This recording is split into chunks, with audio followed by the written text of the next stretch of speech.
nasional.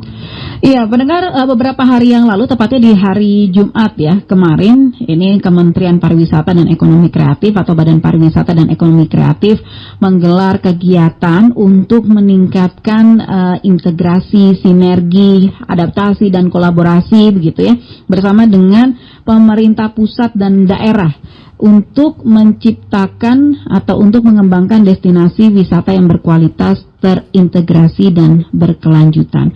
Bagaimana caranya kemudian kita semua bisa mewujudkan agar Indonesia memiliki destinasi wisata yang berkualitas, terintegrasi dan berkelanjutan? Lalu apa saja juga yang sudah dilakukan oleh pemerintah untuk mewujudkan hal tersebut? Saya telah bersama kali ini dengan Direktur Pengembangan Destinasi 2 Kementerian Pariwisata dan Ekonomi Kreatif Republik Indonesia, Dr. Wawan Gunawan, SSN, MM. Selamat sore Pak Wawan.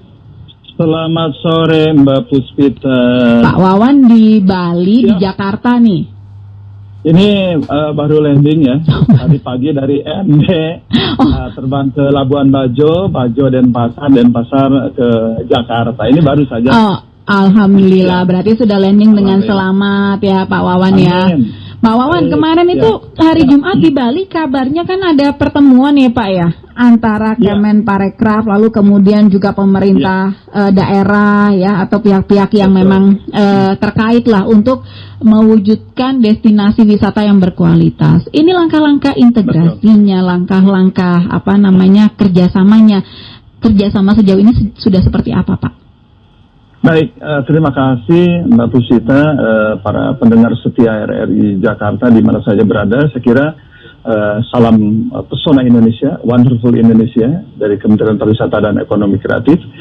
Terkait program ini terkait juga dengan proyek perubahan kami ya di pendidikan kepemimpinan nasional di LAN, bagaimana program terkait dengan upaya-upaya untuk percepatan dalam mewujudkan destinasi yang berkualitas, terintegrasi dan berkelanjutan. Tentu dengan sinergitas ini berbasis inovasi, adaptasi, kolaborasi antara pusat dan daerah dengan semangat geber, gerak bersama, gercep, gerak cepat, dan gaspol kali semua potensi lokal menjadi lapangan pekerjaan. Ini sejalan dengan arah pandang Pak Menteri Pariwisata dan Ekonomi Kreatif, Pak Sandiaga Uno. Kami mencoba upaya ini mulai dari Bali. Kenapa Bali? Bali sebagai barometer terkait dengan pariwisata Indonesia. Nah, Sinakoda kami beri nama ini untuk mempermudah ini aja. Penyebutan ya. Permudah mengingat. Ya, Sinakoda itu akronim dari sinergitas berbasis inovasi, adaptasi, kolaborasi antara pusat dan daerah. Tentu nantinya dengan berbagai hal ya. Jujur saja dalam upaya untuk percepatan mewujudkan destinasi yang berkualitas, terintegrasi dan berkelanjutan, kalau mengandalkan hanya dari Kementerian Pariwisata dan Ekonomi Kreatif, saya kira sangat susah karena fungsi di Kementerian Pariwisata tidak bisa membangun secara fisik.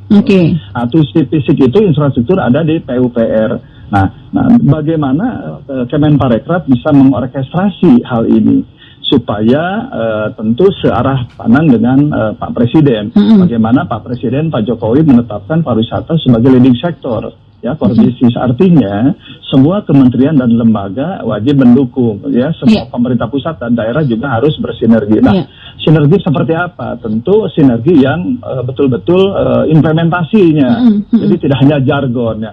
Kami juga tidak hanya menggandeng berbagai kementerian dan lembaga di pusat, namun bagaimana meyakinkan daerah ya, mulai dari Pak Gubernur, Bupati dan Wali Kota, tentu dengan OPD-OPD-nya. Ini yang paling penting, perangkat OPD-nya, SKPD-nya Bu ya. Semua selia sekata. Jadi ketika Presiden menetapkan pariwisata sebagai leading sector, ditindaklanjuti oleh para menteri yang sudah luar biasa ya, dengan penetapan destinasi super prioritas, destinasi prioritas, destinasi prioritas pengembangan. Nah, ini harus betul-betul ditindaklanjuti oleh kepala daerah Bu, karena destinasi itu ada di daerah kan Bu ya, Mbak Puspita, ada di daerah. Bagaimana CEO komitmen dari pemimpin daerah, dan ini bisa dilihat ya kesigapan para OPD, SKPD-nya, para kadisnya. Jadi tidak hanya mengandalkan dinas pariwisata, gitu kan, di daerah itu. Pak Wawan, ini saya jadi membayangkan begitu, kalau di Bali gitu, kira-kira nanti untuk mewujudkan destinasi wisata yang berkualitas ini akan menjadi seperti apa destinasi-destinasi wisata yang ada di Bali? Kita ambil satu contoh misalnya Kuta, ini yang paling terkenal gitu. Apalagi kan setelah kemarin sempat viral juga yang video ada turis mancanegara yang merasa tidak nyaman berada di sana, lalu kemudian Pak Menteri kan juga sudah sempat menyampaikan himbauan dan masukan-masukannya. Apa nanti bentuknya destinasi wisatanya dikatakan berkualitas itu juga akan mewujudkan hal-hal semacam itu? Sangat tentu itu, Mbak Puspita. Karena apa? Kita kan punya Sabta Pesona ya, tujuan 7 unsur itu ya, yang produk wisata serta dipergunakan sebagai tolak ukur peningkatan kualitas produk pariwisata. Saya kira Sabta Pesona ini sudah dari dulu hadir, bagaimana unsur-unsur ini diimplementasikan, keamanan, ketertiban, kebersihan, kesejukan, keindahan, keramah tamahan dan kenangan. Ini kan tidak hanya sebagai slogan saja, bagaimana sih wisatawan bisa nyaman. Nah, tentu ini harus terintegrasi semua. Tidak hanya sekedar dikerjakan oleh dinas pariwisata. Bagaimana ekonominya misalnya, tata kelolanya di sana, begitu ya? Tata kelolanya, PUPR-nya, balai jalan, kan secara. Artinya di pariwisata itu kan ada 3A itu di destinasi itu. 3A-nya itu aksesibilitas, amenitas, dan atraksi. Bagaimana tuh aksesibilitasnya ke situ, jalannya gitu kan, jaringan internetnya kan. Pariwisata butuh jalan, tapi tidak bisa membangun jalan kan. Pariwisata butuh internet, tidak bisa membangun internet. Itu Kominfo internet. Jalan ada di PUPR. Nah, bagaimana ini bisa terintegrasi di daerah terutama. Termasuk dinas-dinas. Termasuk juga memfasilitasi misalkan warga-warga sekitar yang memang mereka mengambil mereka punya mata pencaharian menjual misalnya jasa-jasa kreatif begitu ya, atau mungkin barang-barang kreatif begitu di lokasi wisata tersebut. Itu termasuk juga nanti yang akan dipikirkan, Pak. Termasuk karena bagaimana sebuah destinasi itu ruhnya ada di kekuatan di ekonomi kreatif, artinya melibatkan UMKM. Kearifan-kearifan lokal daerah itu menjadi satu kekuatan. Bagaimana itu dikemas sedemikian rupa sehingga itu menjadi atraksi. Tapi lagi-lagi Sabta Pesonanya harus diperkuat, dihadirkan, gitu kan. Jadi pedagang yang berpariwisata gitu, tidak hanya sekadar berdagang saja ya. Gitu. Berdagang. Gitu. Nah, Pak Wawan, yang di Kuta, mohon izin ya, itu brand Kuta kan sudah mendunia, betul. Legenda ya. Nah, kami juga mencoba upaya-upaya mengiring pemerintah Kabupaten Badung ya untuk hadir di Kuta dalam artian untuk percepatan revitalisasi destinasi seperti yang kami lakukan. Revitalisasi toilet di Pantai Kuta dari 7 toilet baru 3 ini ya. Nah, terkait dengan alokasi anggaran dan refocusing anggaran kemarin. Boleh dilihat, dicek gitu. Ini toilet itu kan sangat diperlukan, dipentingkan oleh wisatawan kan gitu. Jadi hal-hal semacam itu nanti juga akan menjadi perhatian ya dalam upaya-upaya untuk mewujudkan destinasi wisata Indonesia yang berkualitas, terintegrasi dan berkelanjutan. Nah, Pak Wawan, jadi setelah pertemuan kemarin, Pak, langkah selanjutnya apa, Pak, yang dilakukan, Pak? Ada rencana-rencana apa lagi begitu yang akan segera diwujudkan? Ya, ini sangat banyak karena tidak hanya di Bali saya kira, mulai dari DSP destinasi super prioritas, destinasi prioritas, bahkan kami sudah sampai ke Papua Barat dan nanti ke Papua ya, nanti bulan Mei nanti akan berangkat Papua, juga ke Sultra, ke Buton, ke Bau-Bau kemarin juga, dan ke ND gitu kan, ke NTT. Kami sudah roadshow bagaimana upaya sinergitas ini. Kita mengadakan konsolidasi dengan pemerintah daerah ini loh. Kami menggiring izin Mbak Puspita, bagaimana DAK yang terintegrasi ini bisa terwujud karena ada pariwisata di situ, ada jalan di situ, ada IKM di situ, ada lingkungan hidup di situ, ada perdagangan di situ, ada UMKM. Nah, inilah ini baru sebagian ya. Ada kan banyak semua unsur yang dibutuhkan di pariwisata. Nah, kita coba dari sekian banyak ini, beberapa yang bisa disinergikan dengan cepat gitu bagaimana. Nah, ini upaya inilah Sinakoda ini harus bergerak. Sinakoda itu mesin bagaimana menggerakkan komitmen pemerintah daerah ya yang dia siap untuk gerak bersama, gerak cepat dan gaspol gali semua potensi kearifan lokal menjadi lapangan pekerjaan. Inilah tujuan utamanya sebenarnya, bagaimana untuk menyamakan dulu semua itu, bahwasannya pariwisata ini sangat penting untuk kesejahteraan masyarakat. Gitu. Iya. Oke, jadi itu harus sama dulu, visi misinya harus sama begitu ya? Harus sama, Pak Wawan ya. Kalau tidak ya masing. Memang sekarang ini kalau ketika membangun mereka jalan sendiri, sukses ya sukses. Nah, itu Pak Wawan, kendalanya ada di mana sih Pak? Kendalanya ada di mana? Di komunikasi. Nah, kendalanya adalah di komunikasi, di koordinasi. Bagaimana kita bisa meyakinkan daerah bahwasannya ini sangat penting gitu ya. Nah, intinya kan yang akan menikmati itu bukan pusat. Mbak Pusita, yang akan menikmati adalah daerah. Ketika destinasi berkualitas, terintegrasi dan berkelanjutan itu bisa menarik wisatawan, bisa wisatawan berlama tinggalnya. PAD-nya kan untuk daerah ya Pak ya. Bisa mengeluarkan uang sebanyak mungkin. Kan inti di pariwisata itu bagaimana menarik wisatawan lama tinggal gitu kan, wisatawan yang berkualitas dan banyak mengeluarkan uang di situ kan, artinya untuk meningkatkan ekonomi masyarakat gitu, Mbak Puspita. Iya. Baik Pak Wawan, berarti setelah Bali nanti akan menuju kemana lagi Pak setelah Bali ini?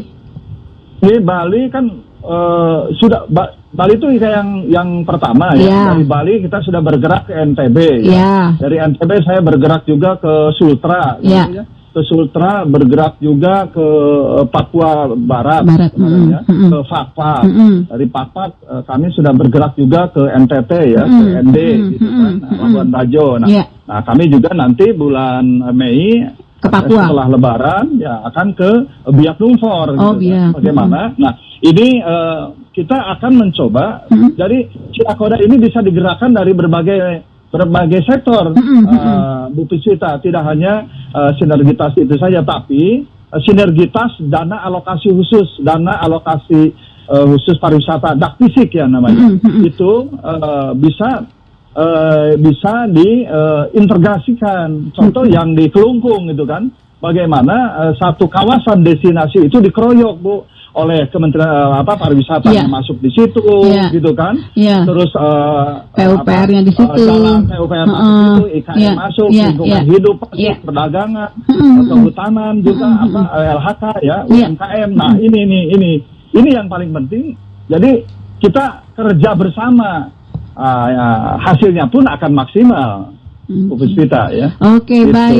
Pak Wawan, terima kasih Pak Wawan.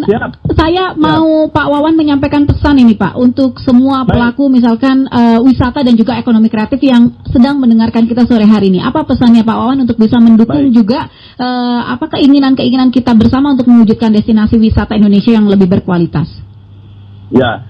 Artinya mohon dukungan dari pemerintah kabupaten dan kota atau gubernur ya terkait dengan program Sinakoda ini betul-betul untuk diimplementasikan, diwujudkan serta terukur oleh daerah hanya sebagai lokasi prioritas. Artinya semua akan berkiblat kepada tepat sasaran, tepat waktu, tepat manfaat. Kita semangat semua dengan kerja keras, kerja cerdas, kerja tuntas, dan kerja ikhlas. Tentu kalau itu dijalankan, insya Allah destinasi berkualitas, terintegrasi, dan berkelanjutan akan cepat terwujud untuk mensejahterakan masyarakat. Terima kasih. Boleh saya pantun? Silakan Pak Wawan. Ya, siap. Kota Bau-Bau tempat Kesultanan Buton berjaya. Wilayahnya sampai Buton Tengah, Buna Barat hingga Bombana. Para bupati dan wali kota se-Indonesia siap berkolaborasi, majukan pariwisata agar masyarakat lebih sejahtera. Terima kasih Pak Wawan bantunnya. Waalaikumsalam warahmatullahi wabarakatuh. Demikian mendengar Direktur Pengembangan Destinasi 2 Kementerian Pariwisata dan Ekonomi Kreatif Republik Indonesia, Dr. Wawan Gunawan SSNMM, yang kami ajak berbincang tadi terkait dengan bagaimana kita bisa mewujudkan destinasi wisata yang lebih berkualitas, terintegrasi, dan juga berkelanjutan. Dibutuhkan dukungan semua pihak termasuk juga pemerintah daerah ya dan pihak-pihak terkait lainnya. kita sebagai masyarakat tentu juga mempunyai peran untuk bisa mewujudkan destinasi wisata di Indonesia lebih berkualitas dengan cara menjaga yang sudah ada sekarang, jadi agar untuk hal-hal yang sudah baik ini dijaga agar tetap baik, dibantu promosinya ya, agar semua masyarakat di dunia tahu betapa indahnya negara kita tercinta. Jangan kemana-mana pendengar, saya masih akan kembali lagi untuk berbagi informasi-informasi lainnya, tetap di Indonesia Menyapa Sore.